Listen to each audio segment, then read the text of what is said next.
Wait, it's Tensura? Always has been. Tensura is back on the Japanese version of the game, and with it, it's not only bringing back all of the old units, including the Ascended characters, it's bringing with it 4 new units.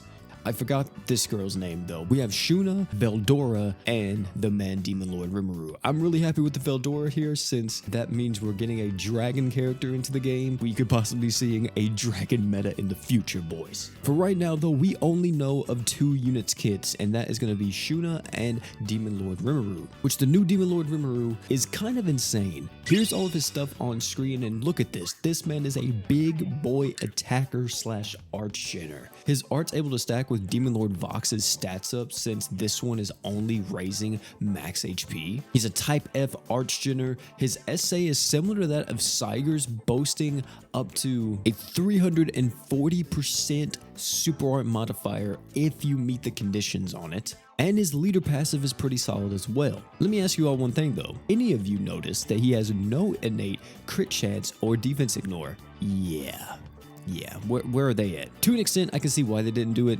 If given super crits or defense ignore, he would have been the best attacker slash archgener in the game. Especially with a super art like that, he would be breaking content with super crits. But let's talk about like how good this will be on paper, like in different team comps. In Mod Art Demon, he's going to be quite the force to be reckoned with, being able to be used alongside all the heavy hitters and even including his OG Demon Lord variant. At any nuke situation, he's going to be OD thanks to units like Momon, Gamma, Yuzu, and many others. I would go ahead and call him one of the best nukers slash like sustain attackers, but we still are lacking his animations, so until we get those, I'll have to save my judgment. Because if this guy has the same animation as, this, yeah, that ain't cutting it, boys. Shuna is the next character, and I'm gonna be honest, she seems kind of bad. Looking over her kit, she seems to be kind of made for the Mono Light ruins to an extent, with the dark res and everything. The archgen, of course, is nice. The cleanse on the true art is really good as well. The revive on the super art is nice,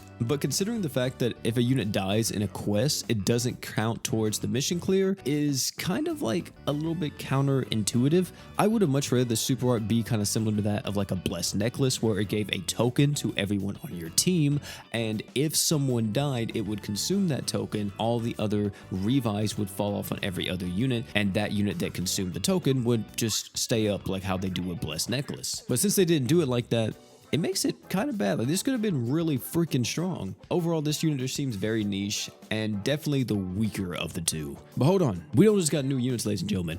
We got buffs to all of the old characters.